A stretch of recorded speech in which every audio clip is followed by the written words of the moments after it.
কেমন আছেন আপনারা সবাই? সবাইকে স্বাগত জানাচ্ছি বিদ্যাবাড়ি থেকে। দুঃখিত, জাস্ট কয়েক মিনিট লেট হয়েছে। এটা হওয়ার কারণ হচ্ছে আমাদের আপনারা জানেন, অলরেডি অবগত যে আমাদের ক্লাসগুলো আমরা মিরপুরে নিচ্ছি, অর্থাৎ আমরা আমাদের অফিসটাই মিরপুরে নিচ্ছি।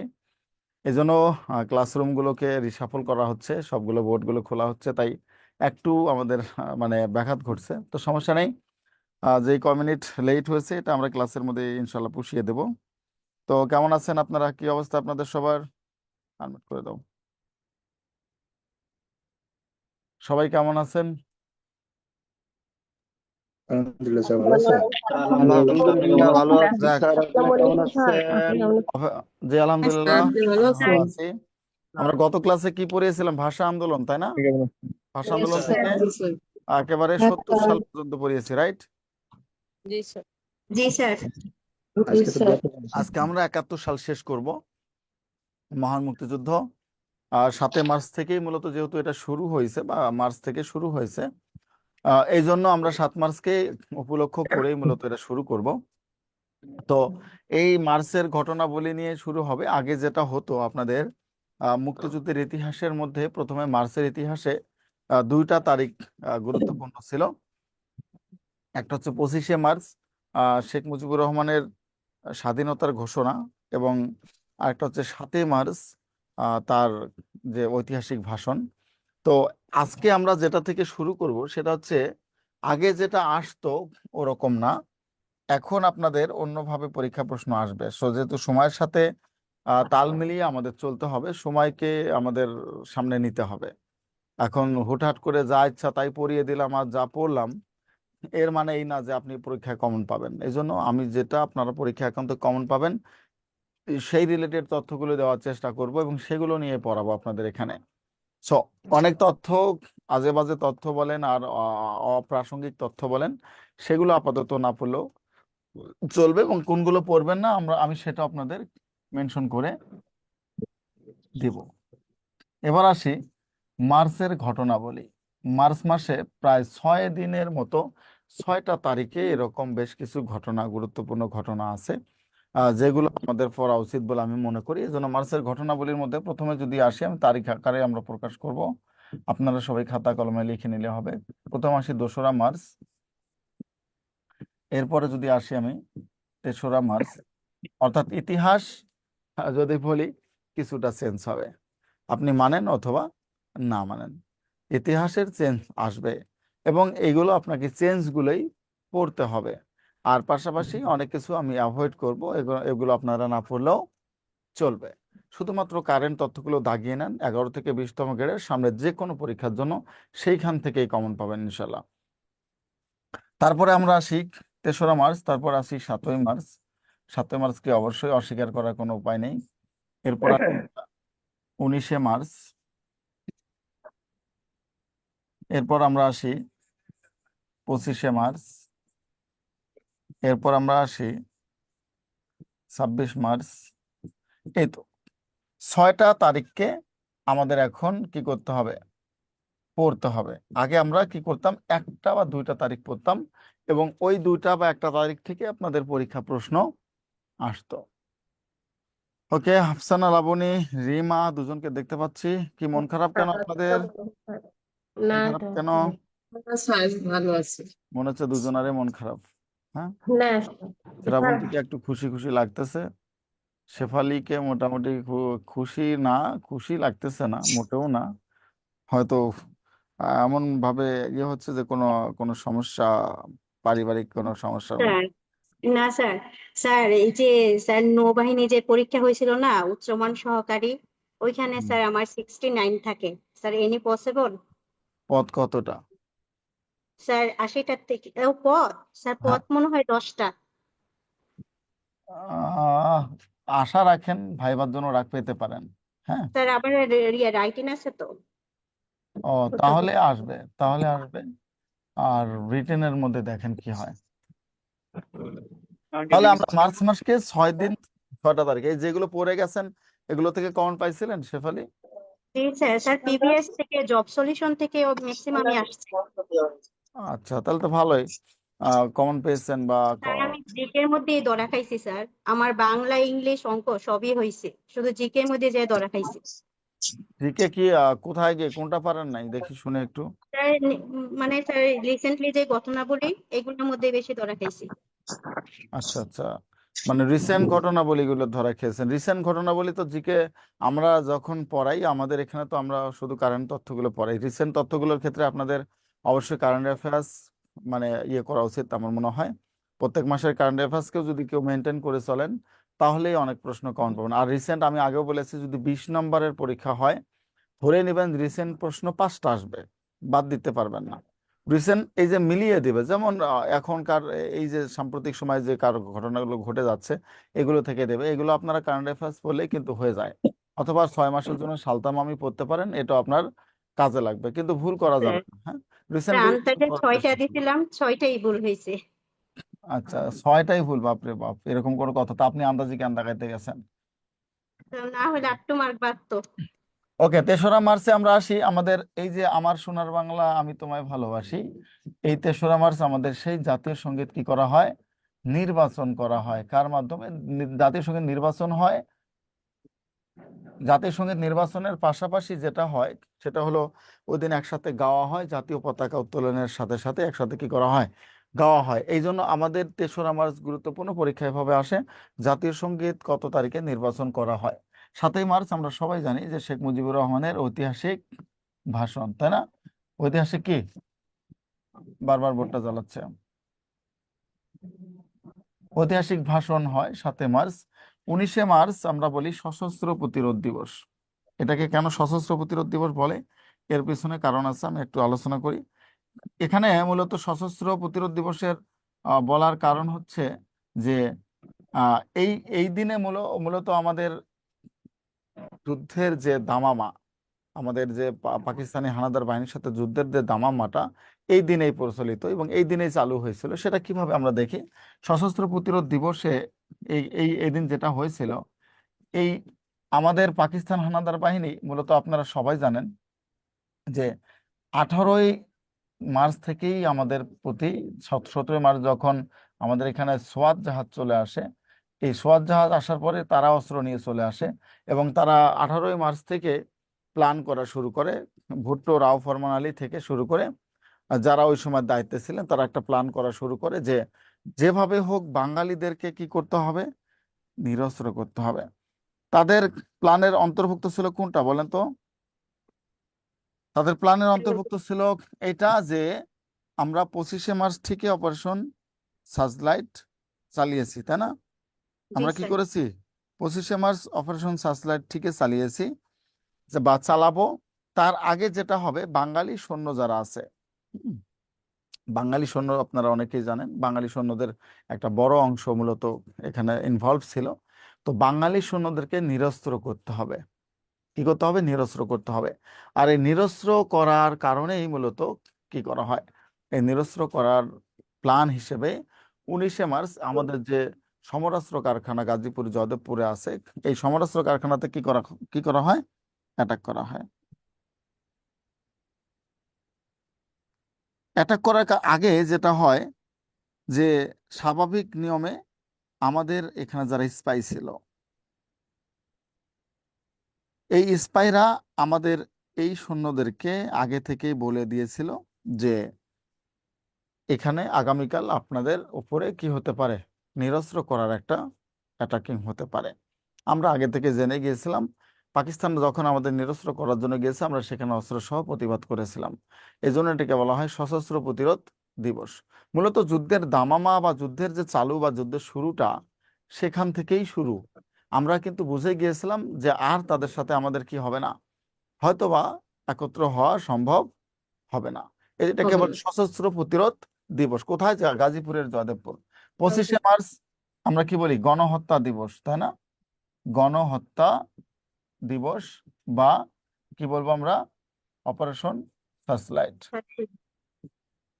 অপারেশন সার্চলাইট, অনেকে তো আবার অপারেশন সার্চলাইট বলতে কি বলে, যে লাইট দিয়ে খুঁজে খুঁজে যেটা করা হয় সেটাকেই অপারেশন সার্চলাইট বলে, তাই না? বলি না আমরা অনেকে যে লাইট দিয়ে খুঁজে খুঁজে? এই প্রজন্ম এই বিষয়টা একেবারে অবগত না। তারপর আসেন 26শে মার্চ কি স্বাধীনতার ঘোষণা। এখন কথা হলো স্বাধীনতার ঘোষক কে, জিয়াউর রহমান। তাই না? কে স্বাধীনতার ঘোষণা, কেমন ঘোষক কে, কাকে আপনাদের দিতে হবে? জিয়াউর রহমান। জিয়াউর রহমানকে আপনার কি করতে হবে? করতে হবে, কোনো উপায় নেই। এই যে ইতিহাসের পরিবর্তন, তাই না? এই ইতিহাসের পরিবর্তনটাকে আপনি ঠিক কি হিসেবে দেখেন?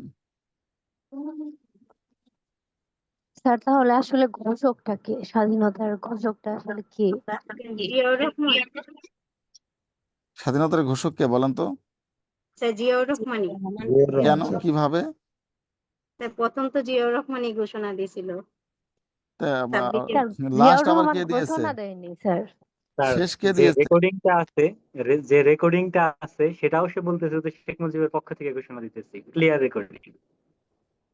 On the behalf of Sheikh Mujibur Rahman, নাকি? স্যার হ্যাঁ এটা তো হ্যাঁ পরে বলছে, প্রথম তাহলে ঘোষণা আমরা দেওয়ার এই পরে। প্রজন্ম কি শিখবো বলেন তো দেখি, আমাদের ঠিক শিখার কি আছে এখান থেকে? স্যার এখানে এই দেশে দলাদলি এই ছাড়া কিছু হবে না। 24-এ এসেও তো এক দফার ঘোষকের রেকর্ডিং আছে, তারপর তো একজন এক দলে নিয়ে নিল, ক্রেডিট নিয়ে নিল না? Right. তো এখানে কি করবেন আপনারা বলেন? কোনো কিছু করার আছে?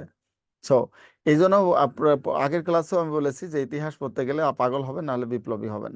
কারণ ইতিহাসটাকে এমনভাবে সবাই সবার মতো ব্যবহার করেছে, এটাই সবার কি জানেন, এটাই সবার এখন মানে রুটি রুজির ব্যবস্থা হয়ে গেছে।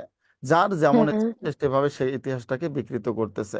উনি এসে বলল যে সরকার ক্ষমতা এসে কি করলো, সাথে সাথে পরের দিন সরকার ক্ষমতা এসে যেটা করলো, সংবিধানের পঞ্চম তফসিলে কিন্তু স্পষ্ট করে বলা আছে শেখ মুজিবুর রহমান স্বাধীনতার 26শে ঘোষক। মার্চের স্বাধীনতার ঘোষক। তো তারা জি এসে স্যার। বললো যে না, এখন জিয়াউর রহমান স্বাধীনতার ঘোষক, প্রজ্ঞাপনও জারি করলো। এখন বলেন, এটা স্পষ্টভাবে সংবিধানের সাথে সাংঘর্ষিক হয়ে গেল না? হয়ে গেল কিন্তু। তো সাংঘর্ষিক যদি হলো, আবার আপনি ফির কথায় কথায় সংবিধানের মানে তুলনা দিয়ে দেশটা পরিচালনা করতেছেন। তাহলে আপনার যখন দরকার আপনি তখন নিচ্ছেন, আবার যখন দরকার না তখন আপনি ছুঁড়ে ফেলতেছেন। কেমন হলো না ব্যাপারটা? হ্যাঁ, কেমন হলো না? সংবিধানের দোহাই দিয়ে বলতেছেন সংবিধানের বাইরে আমরা কিছু করতে পারবো না। তো সংবিধানের যদি বাইরে কিছু না করেন, তাহলে কেন শেখ মুজিবকে স্বাধীনতার ঘোষক আপনি মানবেন না? না মানার তো কোনো কারণ দেখি না। তো এই জন্য যুগে যুগে কি হয়েছে, সবাই সবার সুবিধার জন্য সংবিধানকে যেভাবে খুশি সেভাবে ব্যবহার ব্যবহার করেছে। করেছে। মুক্তিযুদ্ধের ইতিহাসকেও সেভাবে যেভাবে ইচ্ছা সেভাবে বিকৃত করেছে। বুঝেছেন আমার কথা? তো আসি আমরা ঘোষক নিয়ে পরে কথা বলি, আর ওদিকে গেলে আমরা কথা বলতে পারবো। তো এই কটা লেখা শেষ সবার? ঠিক আছে, তাহলে মার্চের ঘটনা বলি, আমরা এখানেই মূলত শেষ করব। মার্চের পরে আমরা যেখানে যাব সেটা হচ্ছে আমাদের কালুরঘাট বেতার কেন্দ্র। এরপরে বেশ কিছু তথ্য আছে, কিন্তু আমি তথ্যগুলো আপনাদের এখানে বিভিন্ন বইয়ের বিভিন্ন ভাবে দেওয়া আছে, কিন্তু আসবে কোনটা, জিয়াউর রহমান থেকে ধরেই নিতে পারেন। সামনের যে কোনো পরীক্ষায় চোখ বন্ধ করে কাকে নিয়ে আসবে? জিয়াউর রহমান। তো স্বাধীন বাংলা বেতার কেন্দ্রের, এই স্বাধীন বাংলা বেতার কেন্দ্রের নামটা কিন্তু আগে স্বাধীন বাংলা বেতার কেন্দ্র ছিল না। কি ছিল না? স্বাধীন বাংলা বেতার কেন্দ্র ছিল না, এটা ছিল কালুরঘাট বেতার কেন্দ্র, তাই না? কালুরঘাট বেতার কেন্দ্র থেকে এটার নামকরণ কি হলো? স্বাধীন বাংলা বিপ্লবী বেতার কেন্দ্র। হুম, স্বাধীন বাংলা বিপ্লবী বেতার কেন্দ্র। তখন যখন এটার নাম বিপ্লবী বেতার কেন্দ্র রাখা হলো, তখন কিন্তু জিয়াউর রহমান এই জায়গাটায় কি করেছিল, হস্তক্ষেপ করেছিল, যে বিপ্লবী বলাটা ভালো লাগছে না, আমরা বিপ্লবী না, আমরা কি করতেছি, আমরা দেশের জন্য, দেশ স্বাধীন করার জন্য যুদ্ধ করতেছি, সুতরাং এখানে বিপ্লবী হতে পারে না। বিপ্লব মানে হচ্ছে দেশের পক্ষে, আমরা এখন যারা, এটা যেটা হলো যেটা, সেটাকে আপনি বিপ্লব হিসেবে ধরতে পারেন। কিন্তু একটা পরাধীন মানে একটা কি বলে, সরকারের থেকে একটা প্রভিন্স আলাদা হতে গেলে বিপ্লবী না, এটা যুদ্ধ। হুম, এই তার কথার পরিপ্রেক্ষিতে মূলত পরবর্তী সময়ে স্বাধীন বাংলা বেতার কেন্দ্র নামকরণ করা হয়। স্বাধীন বাংলা নামকরণের পরে এখানেও বেশ ইতিহাসের মধ্যে ঢুকিয়ে দিয়েছে বিভিন্ন টাইপ, যে জিয়াউর রহমানের আগে কেউ একজন বলেছিল, এখানে ঘোষণা করেছিল স্বাধীনতার, এম এ হান্নানের কথা নিয়ে এসেছিল বিগত সরকার। আপনাদের জাস্ট আমি 5 মিনিট একটু এই বিষয়টা একটু ব্রিফ করি। সেটা হচ্ছে তার ঘোষককে, এটার আগে জানা বেশি দরকার যে স্বাধীনতার ঘোষণাপত্রটা আসলো ঠিক কোথায় থেকে, তাই না? এটা আসলো কোথায় থেকে, that is the most vital question.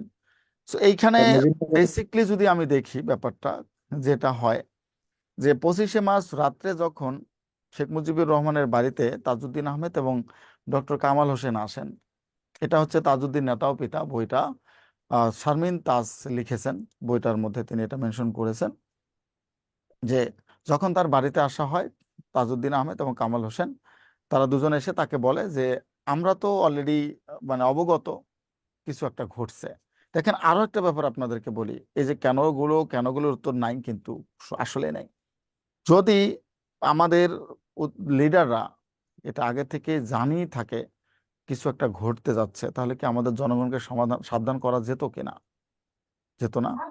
আর যদি তারা নাই জানতো, তাহলে কেনই বা 25শে মার্চ রাত্রে আবার টেপ রেকর্ডের জন্য দৌড়াইতে হবে শেখ মুজিবের পেছনে?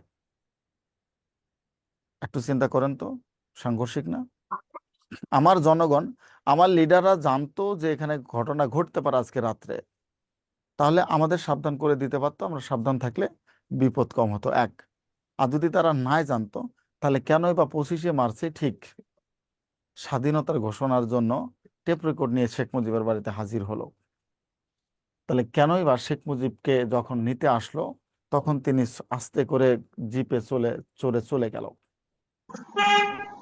তাহলে এর মাঝখানের সময়টাতে ঠিক কোন সময় স্বাধীনতার ঘোষণাটা দিল, আর কিভাবে দিল, কে দিল, এই সম্পর্কে কোনো যৌক্তিক কোনো সঠিক তথ্য আছে?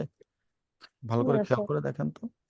আমার ফাঁসি চাই বইটা, মতিউর রহমান রেন্টুর, ওখানে তিনি ছিলেন একেবারে শেখ হাসিনার প্রত্যক্ষ সাথের বডিগার্ড স্যার ছিলেন। আমি পড়ছিলাম বইটা। তো ওখানে তিনি এটা এইভাবে আলোচনা করেছিলেন যে এখানে আসলে ঠিক ঘোষণার ক্ষেত্রে শেখ মুজিবুর রহমান বাংলাদেশে আসার পর তিনি কখনো এই 25শে মার্চ ঘোষণা দিয়েছেন এটা স্বীকার করতেন না। তিনি 7ই মার্চকেই ঘোষণা হিসেবে কি করেছেন, সবসময়ের জন্য বলতেন।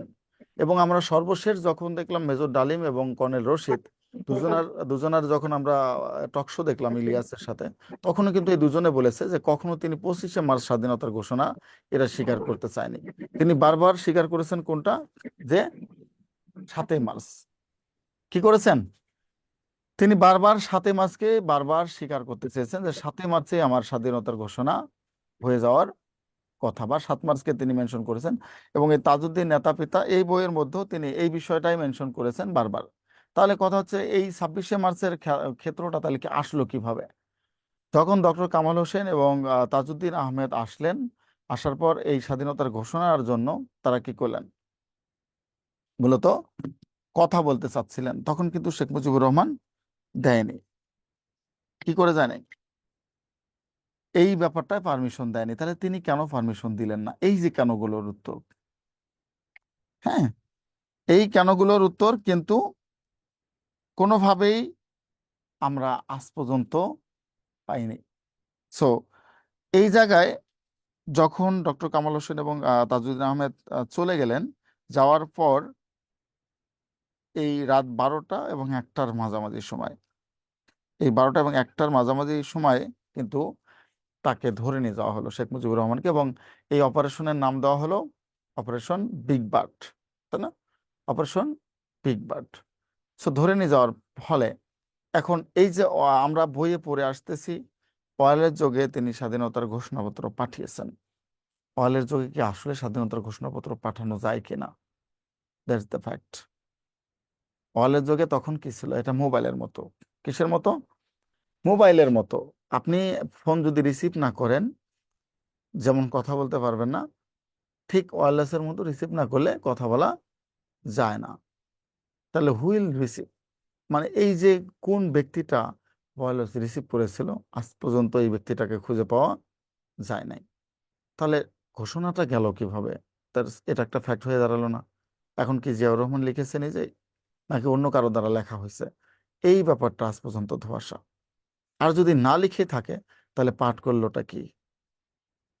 তাহলে ঘোষণাপত্র যদি না যেতে পারে চট্টগ্রাম, ঢাকা থেকে চট্টগ্রামে, তাহলে ঘোষণাপত্রটা আসলো কোথায় থেকে? আর যদি না যায়, তাহলে পাঠ করলো কি? এর মধ্যে বিশাল একটা সাপ লুডুর খেলা চলতেছে যুগ যুগ ধরে। আপনি আমি কিন্তু কখনো মাথা দিয়ে চিন্তা করেছি এটা? বলেন তো, কখনো সাধারণ জ্ঞানে চিন্তা করেছেন এটা? করেন নাই। ওয়্যারলেসে তো মেসেজ পাঠানো যেত না, যাইতো না, শুধু ফোন ফোন কলে কথা বলা যেত। তাহলে এই যে ঘোষণাপত্রটা অ্যারাউন্ড 5 মিনিটের, এটা কি ওই সময় আসলে এরকম কোনো সময় ছিল যে কেউ বলবে আর কেউ শুনবে, শুনে শুনে লিখবে তারপরে সে এটা দিবে? ওই সময়টা ছিল আদৌ? ছিল না। তখন তো মানুষের উপর অতর্কিত হামলা, কাকে কে মারে কাকে কে ধরে এই নিয়ে চিন্তায়। তাহলে কে এটা পাঠাইলো, কে লিখলো, আর কিভাবে পাঠ করলো? কোনো সত্য তথ্য কোনো এখানে খুঁজে পাওয়া যাচ্ছে না। ভালো করে আপনারা যখন বড় হবেন তখন বইগুলো পড়েন, পড়ার পরে এগুলো বুঝবেন আসলে এখানে কি ঘটেছে। আমি সত্যি অনেকগুলো বই পড়ার পরেও আমি এই ব্যাপারগুলো সম্পর্কে এখন অবগত না যে এটা নিয়ে কি ঘটেছে, কিন্তু একজন না একজন তো এই জিনিসটা দিয়েছে, তাই না? এই যে দুই দলেই কি করে, যখনই ক্ষমতায় আসে তখনই তাদের স্বাধীনতার ঘোষক পাল্টাই ফেলে। বলেন, একটা সন্তানের ঠিক বাবাকে একজনই তো হওয়ার কথা, দুজন তো হওয়ার কথা না। তাহলে আমার স্বাধীনতার ঘোষক কেন দুজন হবে? এটার কোনো যৌক্তিক উত্তর আছে হয়তো তাদের কাছে? চেতনা নিয়ে থাকলে বুঝতে হবে যে অ্যাটলিস্ট আমি যেটা বলি সেটাই যেন অথেন্টিক সত্যতা থাকে, অ্যাটলিস্ট যেন এটা থাকে। কিন্তু দুই দলের একই অবস্থা দেখতে পাচ্ছি, ইনি এসে এটা চেঞ্জ করে ফেললো, আবার এরা যখন আসবে এবার আবার আরেকবার মনে হয় ইতিহাসে চেঞ্জ করে ফেলবে। ঠিক আছে, এই যে চলতে থাকবে এরকম করে। আমরা এখন যারা সাধারণরা, আমরা পড়েছি কি, টিচাররা পড়েছে এক মহাবিপদে।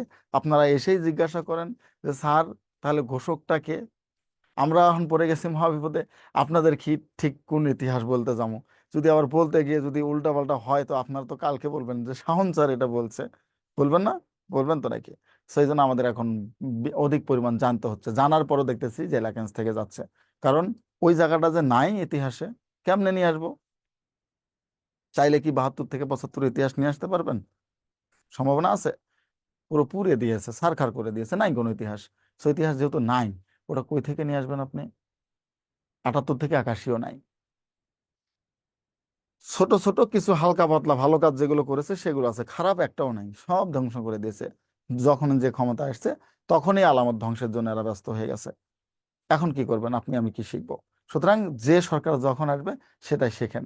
যে যখন আসবে, আপনারা তো হয়তো আর আর হয়তো বা কপালে আপনাদের বিগত সরকার আওয়ামী লীগ সরকার নাও থাকতে পারে, কারণ এর মধ্যে চাকরির বয়স শেষ হবে। এই 4 বছরের দিকে স্বৈরাচার হয়ে যাবে, 5 বছর পরে আবার ভোট করবে, সেই ঠিক দিনের ভোট রাতে হবে। 10 বছর পর্যন্ত আমরা আন্দোলন করব, কোনো লাভ হবে না। 15 বছরে গিয়ে আরেকটা রেভলিউশন হয়ে একে একবারে বিচ্ছিন্ন করে দেওয়া হবে, আবার আসবে নতুন দল। এটাই হবে সত্যতা। ঠিক আছে, সুতরাং আপনারা এটাই পড়ে যান আপাতত, কিছু করার নাই। তো স্বাধীন বাংলা বেতার কেন্দ্র থেকে যদি আমরা আসি, এটা হচ্ছে আমাদের স্বাধীন বাংলা বেতার কেন্দ্রের ছবি। কিন্তু দিন শেষে তো আপনাকে অবশ্যই এটা কোনোভাবেই অস্বীকার করার উপায় নেই, মুক্তিযুদ্ধ হয়েছে, তাই না? এখন কতজন মরেছে, যদি একজনও মরে থাকে তাও তো মুক্তিযুদ্ধ হয়েছে, এটা তো অস্বীকার করার কোনো উপায় নেই। ঠিক যেমন আপনি শেখ মুজিবুর রহমানের 71-এর আগ পর্যন্ত তার অবদানকে ভুলতে পারবেন না, ঠিক মুক্তিযুদ্ধকে ভোলা সহজ নয়। তারপর 72 থেকে আবার 75 পর্যন্ত তিনি হয়েছে ভিন্ন টাইপ। এই ভিন্ন টাইপের জন্য তিনি এখন মিশ্র জগা খিচুড়ি একটা অবস্থানে পড়ে গেছেন, যার পর এখন তাকে তার খারাপ দিকও বলতে হয়, ভালো দিকের দিকেও বলতে হয়, কিচ্ছু করার থাকে না। মানে তার তার ভালো কাজগুলো পরবর্তী সময় তার খারাপ কাজগুলোর মধ্যে ঢেকে গেছিল। এই জন্য তাকে নিয়ে এক সরকার এসে তাকে যথেষ্ট রকমের সম্মান দিয়ে কথা বলে, আরেকটা আসলে আবার তাকে নিয়ে কোনো শব্দই করে না। এটা আসে স্বাধীন বাংলা বেতার কেন্দ্র। স্বাধীন বাংলা এম এ হান্নানের কোনো বিষয় নাই, এম এ হান্নানের বিষয়টা এরাই নিয়ে আসছে নতুন করে, এখানে যার জিয়াউর রহমানকে ছোট করার জন্য, আর কোনো তথ্য নাই। ঠিক আছে, টোটালি জিয়াউর রহমানকে ছোট করার জন্য। কারণ এ শেখ মুজিবের পরে যেন আর কেউ থাকে তার দলের, এরকম একটা টেন্ডেন্সি তাদের ছিল। এজন্য এম এ হান্নানকে এখানে নিয়ে আসছে। কয়দিন আগে যেমন কর্নেল অলি বলল, আমি বলেছি উই রিভল্ট, অবশ্যই অলিকে আপনি অস্বীকার করতে পারবেন না। হি ইজ আ, কি করব, যে ওই সময়ের মোস্ট পাওয়ারফুল একজন ব্যক্তিত্ব, পাওয়ারফুল একজন কর্নেল ছিলেন কর্নেল অলি। সো এখন আছেন বেঁচে, মুক্তিযুদ্ধের প্রত্যক্ষদর্শীদের মধ্যে একজন, অন্যতম একজন। তার কাছ থেকে অনেক কিছু আপনারা জানতে পারবেন। ঠিক আছে, এবার আসি স্বাধীন বাংলা বেতার কেন্দ্র। এই লোককে ঘৃণা করার কোনো উপায় নেই আপনার। যদি ওনাকে ঘৃণা করেন তাহলে স্বাধীনতাকে ঘৃণা করা হবে। এখানে যেটা বললাম, এই যে এম এ হান্নানের বিষয়টা কি চলে আসছে দেখেন পাঠ করার পরে। এই সময় চট্টগ্রামে স্বাধীন বাংলা বেতার বিপ্লবী বেতার কেন্দ্রের নাম দেওয়া হয়। তারপরে আসি 27শে মার্চ বঙ্গবন্ধুর পক্ষে জিয়াউর রহমান স্বাধীনতার ঘোষণা দেন কালুরঘাট বেতার কেন্দ্র থেকে। এই যে ইতিহাসগুলো কিন্তু তার আমলের তৈরি, কার বিগত সরকারের আমলের তৈরি। সেই ইতিহাসগুলোকে আমরা পড়াচ্ছি। এখন আমি তো আর চাইলে এখান থেকে কেটে দিয়ে পড়াইতে পারবো না, আমাকে পড়াইতেই হবে। হ্যাঁ, এখন সত্য মিথ্যা এটা আল্লাহ জানে। বই যত পড়বো এটা ভিতরে থাক, ইতিহাসে তো আর চেঞ্জ আনা যাবে না। আমি আপনাকে যদি এখন বলি এটার জায়গায় এটা পড়িয়েন, পরীক্ষা তো ওটা আসবে না, লাভ কি, তাই না? তারপর আসি, তাহলে জিয়াউর রহমান কি করলেন? কালুরঘাট বেতার কেন্দ্র হতে এই ঘোষণা দেন, স্বাধীন বাংলা মানে স্বাধীনতার ঘোষণা দেন। 28 মার্চ মেজর জিয়াউর রহমানের অনুরোধে স্বাধীন বাংলা বিপ্লবী বেতার কেন্দ্র হতে বিপ্লবী কথাটা কি করা হয়? বাদ দেওয়া হয়, নামকরণ করা হয় স্বাধীন বাংলা বেতার কেন্দ্র। এই যে জিয়াউর রহমান যেহেতু এখানে ইনভলভ আছে, তার মানে এটা আপনাকে পড়তে হবে। সো জিয়াউর রহমান কি করেন? স্বাধীন বাংলা বিপ্লবী বেতার কেন্দ্র থেকে বিপ্লবী কথাটা বাদ দিয়ে কি করেন? স্বাধীন বাংলা বেতার কেন্দ্র নামকরণ করেন। তাহলে এতটুকু মনে রাখবেন, স্বাধীন বাংলা বেতার কেন্দ্র কার অনুরোধে? জিয়াউর রহমান। এই যে দেখেন 27 মার্চের কথা কিন্তু এখানে বলা আছে, কে? জিয়াউর রহমান। এটা কিন্তু তাদের তৈরি ইতিহাস। এখন এই সরকার এসে বলতেছে কি 27 মার্চ না 26 মার্চ তিনি স্বাধীনতার ঘোষণা দিয়েছেন। কি করেছেন? 26 মার্চ স্বাধীনতার ঘোষণা দিয়েছেন। তাহলে আমি আপনি এখন পড়বো কি 27 নাকি 26? অবশ্যই আপনাকে কি করতে হবে? 26 পড়তে হবে। এটা আমি 26 মনে মনে পড়বেন, ঠিক আছে? পরীক্ষা আসলে 26 মার্চে আসবে। পারলে তারা এই 5-10 বছর 25 মার্চ পর্যন্ত আগাইতে পারে, হ্যাঁ, সম্ভাবনা আছে। ওটাও একটু মনে রাখিয়েন আর কি। তারপর আমরা আসি 30 মার্চ প্রায় 2টা 10 মিনিটে পাকিস্তানি সেনাবাহিনী বোমা বর্ষণের ফলে বেতার কেন্দ্রটি কি হয়? ধ্বংসপ্রাপ্ত হয় বা ক্ষতিগ্রস্ত হয়। 25 মে 1971 কলকাতার বালিগঞ্জে 57/8 নং সার্কুলার রোডে স্বাধীন বাংলা বেতার কেন্দ্রটি পুনরায় স্থাপন করা হয়। এই যে প্রত্যেকটাতে কিন্তু প্রশ্ন আছে।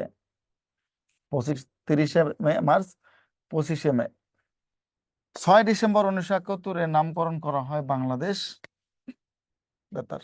কত? 6 ডিসেম্বর 1971 এই স্বাধীন বাংলা বিপ্লবী বেতার কেন্দ্রের নামকরণ করা হয় বাংলাদেশ বেতার। এখানে 3টা প্রশ্ন, 3টাই গুরুত্বপূর্ণ, 3টাই সুন্দর করে পড়বেন। কিন্তু এখানে একটা কিন্তু আমি যদি বলি, এই যে 30 মার্চ আমাদের বেতার কেন্দ্র ভেঙে গেল, 25 মে আমরা আবার তৈরি করলাম, তাহলে তখন যেহেতু বেতার কেন্দ্র, টিভি, রেডিও সবকিছুই আমাদের দখলে ছিল, নিয়ে গেছে তারা পাকিস্তানিরা। তাহলে এই 1.5 বছর আমরা কিভাবে ঠিক যোগাযোগ রাখলাম আমাদের যুদ্ধ চালানোর ক্ষেত্রে? এই যে ইতিহাসের গ্যাপগুলো দেখেন, এখানে ইতিহাসে বড় একটা গ্যাপ আছে। এখন আমাদের যদি রেডিও স্টেশন, টেলিভিশন সবে তারা দখল করে ফেলে, মনে করেন দখল করে ফেলছে, আবার যেটা একটা ছিল কালুরঘাট বেতার কেন্দ্র সেটাও তারা ভেঙে ফেলেছে, তাহলে এই 1.5 মাস আমরা কিভাবে যুদ্ধ পরিচালনা করেছি? আমাদের তো জনগণ কোনোভাবে শুনতে পায়নি। না হয় আপনি বলবেন যে অয়েলের যুগে স্যার কথাবার্তা হয়েছে, অয়েলের যুগে তো শুধু লিডারদের কাছে হয়েছে, জনগণের কাছে মেসেজ গেছে কিভাবে? রেডিও তো নাই। এটার কোনো উত্তর নাই। এখানে আমি কি উত্তর আনবো? এই জায়গাটায় 1.5 মাসের মধ্যে যে গ্যাপ পড়লো, এর মধ্যে আপনারা জানেন মুজিবনগর সরকার গঠন করা হয়েছে, তেলিয়াপাড়ার রণকৌশল হয়েছে, আরো সবকিছু আমাদের সশস্ত্র বাহিনী গঠন করা হয়েছে, সবে হয়েছে, ভিতরে ভিতরে হয়েছে। তাহলে 1.5 মাস জনগণ কি মেসেজটা পাইছে? মানুষের তো ঘরে ঘরে গিয়ে কথা বলা জানি। এই যে এখানে ইতিহাসের একটা গ্যাপ ফেলে দিছে। এখন আমরা পড়তেছি গ্যাপ, নাকি গ্যাপের মধ্যে কোনো তথ্য ছিল আমি এটা জানি না, কিন্তু দেখেন বিশাল একটা গ্যাপ পড়ে গেছে, প্রায় 1.5 মাসের মতো। বলে দিয়েছে ওরা বোমাবর্ষণ করে বেতার কেন্দ্র ক্ষতিগ্রস্ত হলো। তাহলে 1.5 মাস পরে আমরা আবার বেতার কেন্দ্র ভারতে স্থাপন করলাম। এই 1.5 মাসের যোগাযোগ ব্যবস্থার মাধ্যমটা কি ছিল? এই সম্পর্কে কিন্তু ইতিহাসে লেখে নাই। যারা এখন ইতিহাস তৈরি করেছে তাদের উচিত ছিল এই জায়গাগুলো বিস্তারিত নিয়ে আসা। তাহলে আমাদের প্রজন্ম এই জায়গাটায় কি করতো না? কোশ্চেন ছুড়ে দিত না। আমরা দিচ্ছি কোশ্চেন ছুড়ে। তাহলে বাংলাদেশ বেতার করা হয় 6 ডিসেম্বর, খুবই গুরুত্বপূর্ণ প্রশ্ন, এটা আসতে পারে পরীক্ষায়। মুক্তিযুদ্ধের রণকৌশল, মুক্তিযুদ্ধের জন্য আমরা কি কি কৌশল অবলম্বন করেছিলাম? প্রথমে আসি, 1971 সালের 12 এপ্রিল কর্নেল ওসমানী সশস্ত্র বাহিনীর নেতৃত্ব নেয়। তাহলে আসেন পরীক্ষা প্রশ্ন যেটা আসতে পারে, কর্নেল ওসমানীকে কত তারিখে কি করা হয়? সশস্ত্র বাহিনীর নেতৃত্বে বা প্রধান করে পাঠানো হয়। কত তারিখে? 12 এপ্রিল। 17 এপ্রিল তিনি আনুষ্ঠানিকভাবে মুক্তিবাহিনীর প্রধান হিসেবে মুক্তিযুদ্ধের কি করা হয়? সেনাপতি নিযুক্ত করা হয়। জুলাই মাসের 11 থেকে 17 তারিখে কলকাতায় অনুষ্ঠিত সেক্টর কমান্ডারদের বৈঠকে যুদ্ধের বিভিন্ন দিক ও কৌশল নির্ধারণ করা হয়। তার মানে আপনি ধরে নিতে পারেন মার্চ, এপ্রিল, মে, জুন, জুলাই প্রায় 4 মাস যুদ্ধে কিভাবে পরিচালিত হবে এই বিষয়ে কোনো দিক নির্দেশনাই পাওয়া যায়নি। তাহলে 9 মাসের মধ্যে 4 মাস আমরা যুদ্ধবিহীন ছিলাম, এটি কি বলা যায় কিনা? যদি না ছিলাম তাহলে এখানে যুদ্ধের দিক নির্দেশনা কি করা হয়? কমান্ডারদের মাধ্যমে নির্ধারণ করা হয়। হ্যাঁ, আমাদের মুজিবনগর সরকার গঠন হয়েছিল কত? 10 এপ্রিল।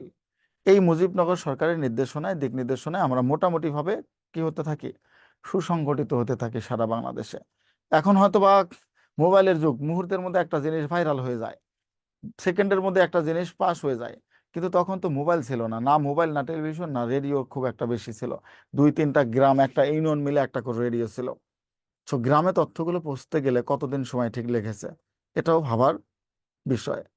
এটা যেমন ভাবার বিষয়, তেমন এটাও ভাবার বিষয় যে আসলে কোন এলাকা পর্যন্ত পাকিস্তানি হানাদার বাহিনী গেছে সেটাও কিন্তু মানুষ বুঝতো না। এই জন্য অতর্কিত হামলা চালিয়ে আমাদের মারাটাও সহজ ছিল। তো যাই হোক, তাহলে কি করা হয়? নিয়োগ দেওয়া হয়। মুক্তিযুদ্ধের সময় সামরিক প্রশাসনের দায়িত্ব কে কে ছিলেন? খুবই গুরুত্বপূর্ণ, মনে রাখবেন। মুক্তিযুদ্ধের সর্বাধিনায়ক কে ছিলেন? বঙ্গবন্ধু শেখ মুজিবুর রহমান। মুক্তিযুদ্ধের প্রধান সেনাপতি ছিলেন কর্নেল অবসরপ্রাপ্ত এমএজি ওসমানী। সেনাবাহিনীর প্রধান ছিলেন কর্নেল অবসরপ্রাপ্ত আব্দুর রউফ। বিমান বাহিনীর প্রধান ছিলেন, উপসেনাপ্রধান ছিলেন গ্রুপ ক্যাপ্টেন এ কে খন্দকার। এই যে 3জন মানুষ, তাই না? আমরা এখানে 4জন মানুষকে 4 দায়িত্ব দিয়েছি, কিন্তু 3জন মানুষের সম্পর্কে আমাদের কি কোনো জানা আছে কিছু? এই 3জনের ছবিও যদি আপনাদের সামনে এনে দেয়, চিনতে পারবেন? বলেন তো। এই 3জনের ছবি এনে দিলে চিনতে পারবেন 3জনকে? না স্যার। কেন পারবেন না? স্যার জি না স্যার, কেন পারবেন না? স্যার দেখিনি তো কোনোদিন স্যার। কারণ তাদের সম্পর্কে আমরা জানি না কেন জানেন না? স্যার, জানার ওইভাবে প্রয়োজন হয় নাই। জানা হয়নি। উল্লেখ নাই ওইভাবে এদের। জানার প্রয়োজন জানা হয়নি? এটা কি বললেন? তাদের সম্পর্কে স্যার, জানার প্রয়োজন হয়নি? কোশ্চেন আসে না স্যার। এমএজি ওসমানী কি শুধু চেনা যায়? স্যার না শুধু না, উসমানী, তাদের সম্পর্কে কি এমনি জানার প্রয়োজন উসমানী হয়নি? স্যার। এটা সত্যি কথা। না না স্যার। এটা ভুলেও বলবেন না। জানার প্রয়োজন হয়নি বলতে আপনি জানার চেষ্টা করেন নাই। কেন? হ্যাঁ ডিটেইল চাকরির পরীক্ষাতে দেয় না। আপনার জি চিন্তা স্যার। হ্যাঁ কোথায় ছিল? চাকরির পরীক্ষাতে। যেটা পরীক্ষা দেবে না সেটা কেন পড়বো? কিন্তু ইতিহাস জানতে গেলে তো আপনাকে তার সম্পর্কে জানতে হবে, জানতে হবে না? এটাতে জি আপনার স্যার। ব্যর্থতা না, এটা স্যার, ব্যর্থ এখন কি কে? এর জন্য শেখ ব্যর্থ হচ্ছে মুজিবুর রাষ্ট্র। এর জন্য ব্যর্থ হচ্ছে কে? সরকার। কারণ সরকার বা রাষ্ট্র আপনাকে এগুলো জানতে দেয় নাই, বা আপনার জানানোর প্রয়োজন বোধ বলে মনে করেন। সুযোগ করে দেয় না আমাদের। কাকে জানাইছে? একজনকেই জানাইছে বেশি বেশি। এত জি বেশি স্যার, জানাইছে যে আপনি জানতে জানতে জানুক হয়ে গেছেন তার ব্যাপারে। হ্যাঁ, মানে আপনার A to Z মুখস্থ। কয়দিন জেলে ছিল, কয় ঘন্টা জেলে ছিল সেটাও জানেন, কোন ডাক্তার চিকিৎসা করেছে সেটাও জানেন, কিন্তু আরেকজনের এদিকে কিভাবে রেখেছে? 3জন গুরুত্বপূর্ণ ব্যক্তিবর্গ, তাদের সম্পর্কে আমরা জানি না। আমাদের ব্যর্থতা না? তাহলে এই মানুষগুলো জীবন দিয়ে গেল, জীবনের বিনিময়ে দেশটা স্বাধীন পেলাম। এই মানুষগুলোর অনেকেই ত্যাগ তিতিক্ষা, কত সম্পত্তি বিক্রি করে মুক্তিযুদ্ধ পরিচালনা করলাম। কিন্তু আমাদের দুর্ভাগ্য, এই প্রজন্ম মুক্তিযুদ্ধের আজকে 60 বছর পরেও আমরা আজ পর্যন্ত আমাদের এই বীরদের সম্পর্কে জানি না। তারা কোথায় জন্মগ্রহণ করেছে, তারা কখন মৃত্যুবরণ করেছে, তারা কোথায় থেকে পড়াশোনা কি করেছে, কিচ্ছুই জানি না। এটা রাষ্ট্রের বড় ব্যর্থতা। আজকে এসে আপনাকে এগুলো জানতে হবে কেন আমার কাছ থেকে? আপনার অবশ্যই আগে থেকে এই বিষয়ে নলেজ থাকার দরকার ছিল না? প্রায় সময় জন্য বলি, শেখ মুজিবুর রহমানের যদি কেউ ক্ষতি করে, আজকে 15 আগস্ট, আজকের এই দিনে তাকে দাফন করা হয়েছিল একজন বাংলাদেশের, তাকে অবশ্যই স্বীকার করতে হবে যে স্বাধীনতা যুদ্ধের একজন মেইন কারিগর ছিলেন তিনি। কিন্তু তাকে কেন ঠিক এত কষ্ট, বা তাকে কেন, তার কেন ভবিষ্যৎ মানে মৃত্যুটা এত কঠিন হলো, তাই না? কেন তার পুরো বংশকে শেষ করে দেওয়া হলো? অবশ্যই কিছু না কিছু কারণ আছে, তাছাড়া তো হবে না। আছে না? আছে। তো এই যে ওনাকে নিয়ে যে মিথ বা ওনাকে নিয়ে যে কথা, প্রায় সময় আমি ক্লাসে বলি, শেখ মুজিবুর রহমানের যদি কেউ সবচেয়ে বেশি ক্ষতি করে সেটা হচ্ছে তার মেয়ে, কে? স্বয়ং শেখ হাসিনা। ওনাকে এত বেশি ফ্লেক্সিবল আর এত বেশি ইজি করে তুলেছিল যে কিভাবে চিনতে হয়? আমাকে চিনতে লাগে। মানে আমার দেখা কমে তাহলে খালি আমি আত্ম করে দিই, যাতে আমার প্লিজ কাছে না জানায়। না, না, আমার দেখা কমে তো ওনাকে এত বেশি ফ্লেক্সিবল করে ফেলেছিল মানুষের কাছে, এত বেশি ইজি করে ফেলেছিল, সামান্য একটা স্কুলের নামও তার নামে করা হয়েছিল, অথচ তিনি এরকম হওয়ার কথা ছিল না, তাই না?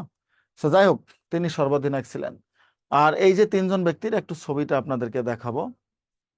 এখানে দেখেন তিনজন ব্যক্তির কি দেওয়া আছে, ছবি দেওয়া আছে।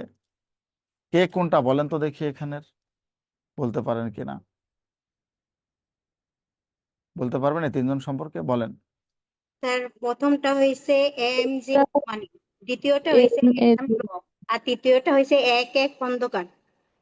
কেমনে চিনলেন আপনি? স্যার আমি স্যার পড়ছিলাম স্যার, ওই যে মিহির জিকে বই যে ওইটার মধ্যে আছে। ও আচ্ছা আচ্ছা, মিহির জিকেতে পড়েছেন তার মানে। এই যে ছবিগুলো দিয়েও আমরা কিন্তু মানুষকে চিনতে পারি না অনেক সময়, তাই না? সো এই যে তিনজন দেখেন বীর যারা ছিলেন ওই সময়, বীর বোঝেন তো, বীর ছিলেন এই তিনজন।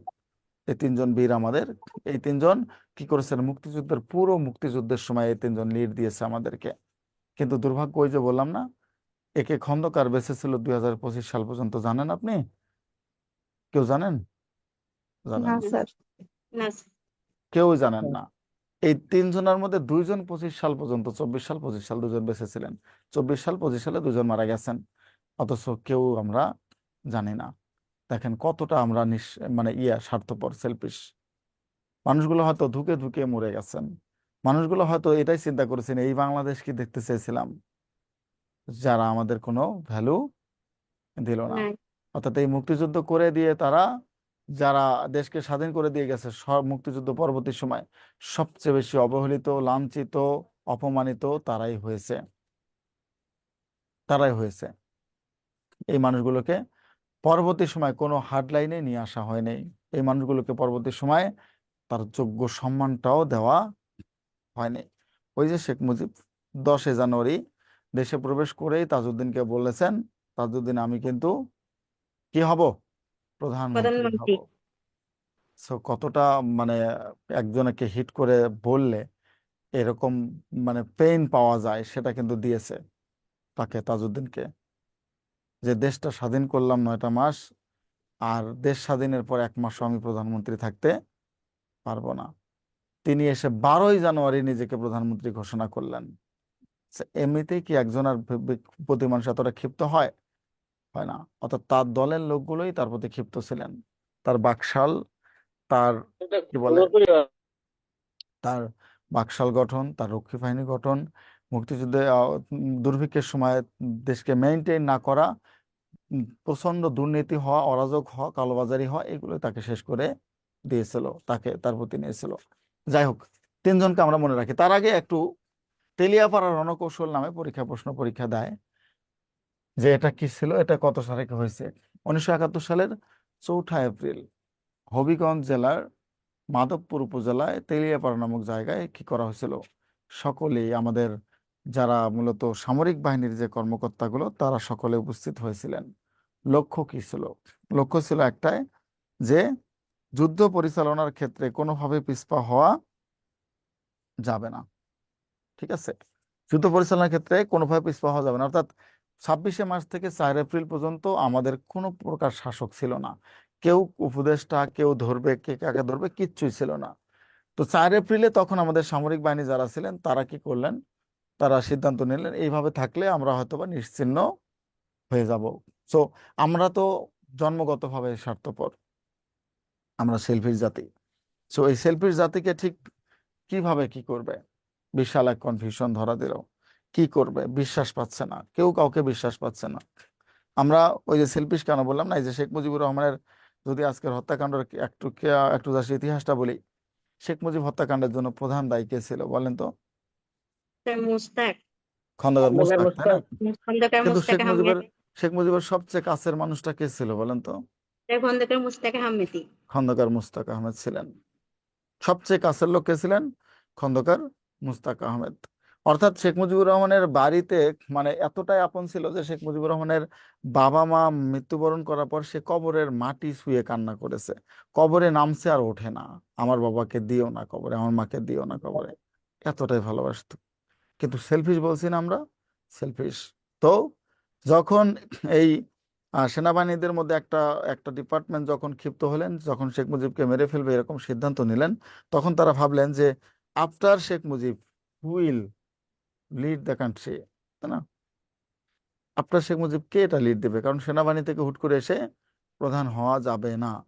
তাহলে এখন কে আছে আপনার মধ্যে? তখন কিন্তু আমাদের জাতীয় চার নেতা আগে থেকেই জেলে যাওয়া আর বের হওয়া, জেলে যাওয়া আর বের হওয়ার মধ্যে আছে। অর্থাৎ যারা যখন স্বার্থ ধরে সেই তাকে জেলে নিয়ে নেয়, চারজনকে ধরে ধরে জেলে না, মানে একসাথেই জেলে না, এরকম একটা অবস্থা।